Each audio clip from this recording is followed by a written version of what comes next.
Hi everybody. So let's think of our goals here. What we're looking to do is deliver a half-minute shot, preferably first shot, at all ranges out to 2,000 yards straight away.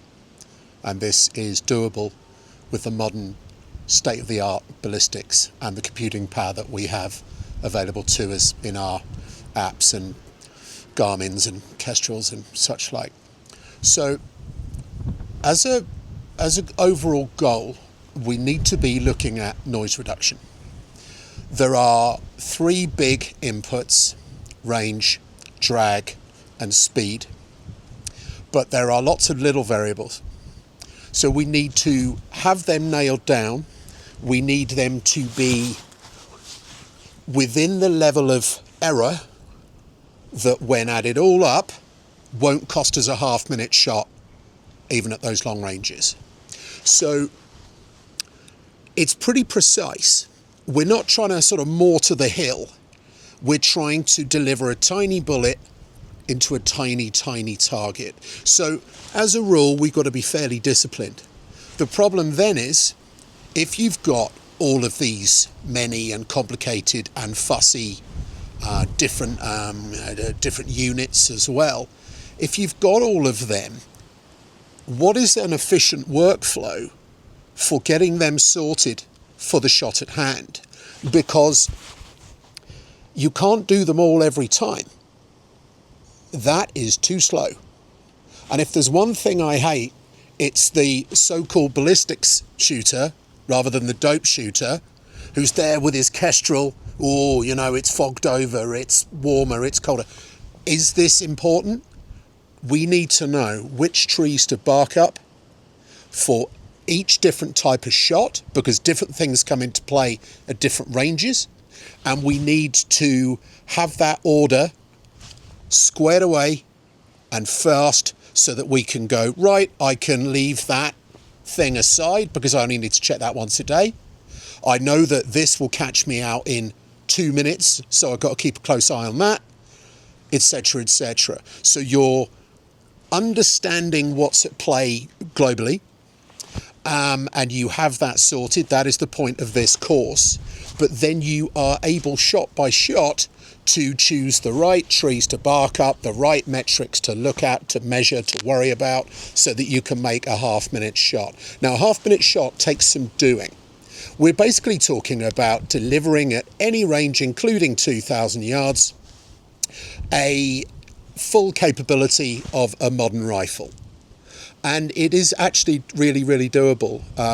My best string this year with a client I trained was a half-minute, two really good half-minute sort of 10-shot strings at 3,000 yards, 3,006. Had several people do that. We can now just cruise into little tiny groups, 10, 15 shot groups like that, 7, 8 inches at a mile. This is where the state of the art is at. Even with civilian shooting, yes, you need some good kit, and we'll get into all of that. You have to have everything right. All of the tiny bits of noise in your reloading and your ballistics completely zeroed out. And then you have to shoot well with a good rest, good bipod, good everything. But it is utterly doable with a few days of training and some careful reloading and help there, all of which I'm going to provide on this video series. So if your goal is to deliver that, then we mustn't have that much error in any of the biggies. So what I'm going to do, and indeed the little things, the secondaries, so all of it mustn't add up to more than a half-minute. Now, if you're talking about, we'll spend a lot of time talking about the wind and what to worry about there, but if you consider vertical dispersion, there is a certain speed where you're on target. You've ballistically sorted that speed, and at, say, 3,000 feet per second, you'll be on target for the case of this example. Now, if you're doing 3,030, you will be high. If you're doing 2970, you will be high. Low. So there is this vertical dispersion in the speed of the ammo.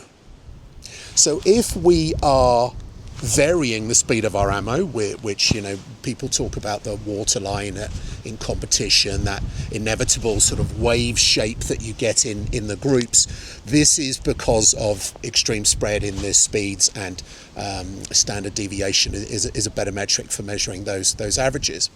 But if you look at those numbers ballistically, they also have the same effect. So the principle with extreme spread, for example, is that if you've got 30 feet per second of overall noise around the average of your speed, you will hold a half minute of vertical all day. And that enables you to be competitive. So there's this rule of thumb, SD10, ES sort of 25-30, where you will be competitive for vertical dispersion. Imagine, therefore, what that means. 30 feet per second. Now, 30 feet per second is 1% of 3,000. Say we pick that out as an average sort of speed. 3,000 feet per second gun, 1% of that is 30. And that 30 feet per second contains your whole half minute at, let's call it 1,000 yards, which is where this SD10 rule comes from. It's actually rather harder at a mile because SD10 won't hold you in a half minute. But let's just say 30 feet per second, 1% is your accuracy, your half minute goal. If we have 1% of error, therefore, in our speed by whatever means, be it variations in the cartridge speed, ignition-wise, which is a reloading issue, neck tension and volume and all these things make a difference there. Let's say you've got that controlled and all of your bullets come out at the same speed. That would be a neat trick. Let's just say that all of your bullets come out at 3,000, the end. The problem is, ballistically at long range, is that if that is wrong, and for some reason today you're not getting 3,000, you're getting 1% more, then your half minute is gone. For any reason at all, 1% less, and you're a whole half minute low. So that's just a little example of how crucial noise reduction is in this game. And that's just speed. Then you can't have a percent of error in range, which is easily happens. We've got to crush the noise there. We can't have anything amounting to a percent of error in our drag. And that's they're just the biggies before you get to the little ones, aerodynamic jump and Coriolis and atmosphere and all this. So we've got to be sweating the details, getting down into the weeds, call it what you will. We can't be messing around here if we want to deliver a half minute. If we don't want to walk our shots in like every other mug, if we want to get out of the car, lie down, go, right, there's a 1,200 yard football. I could use hunting terms, but let's just keep it generic. There's a football, 1,200 yards. My gun will do that. I can do that. Let's go. My God, you've got to have your act together. But all of it is knowable, demonstrable, and workoutable on your device, even if it's a £10 app on your phone. That's the age we live in, and that is very, very cool. If you just use your dope from last time, last time I was at 1,200, I needed this. You'll be very lucky if it works. You will be a passenger of maybe a half dozen variables as to whether it works. And you don't know them with dope. We can control them, measure them, and then know them and surely put it in, at least for vertical. Wind is another matter, but let's just get the vertical sorted on that football at 1,200 yards. This really is doable. But if you use dope, you have stacking or cancelling errors that will make you high, low, or on target. And I don't want to be a passenger. I want to know what those variables are, the things that make me high, the things that make me lower. and I want to know them, I want to plug them in, and I want to get the correct solution, and I want it quick. That's the goal, and it is entirely doable. So I'm going to explain to you what these various errors are so that we can do better at knowing them. We will measure if measuring is quick.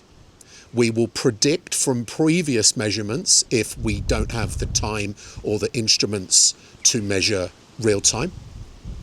And we will get everything nailed down. These are the overall goals. Half a minute, straight out of the car, let's go. And it is doable in the modern era. No one believes it, but when you run through this course and you do these things for yourself, you can see what can really be done these days. It's absolutely bonkers what modern rifles, scopes, ammo, and shooters can do. So let's rock and roll.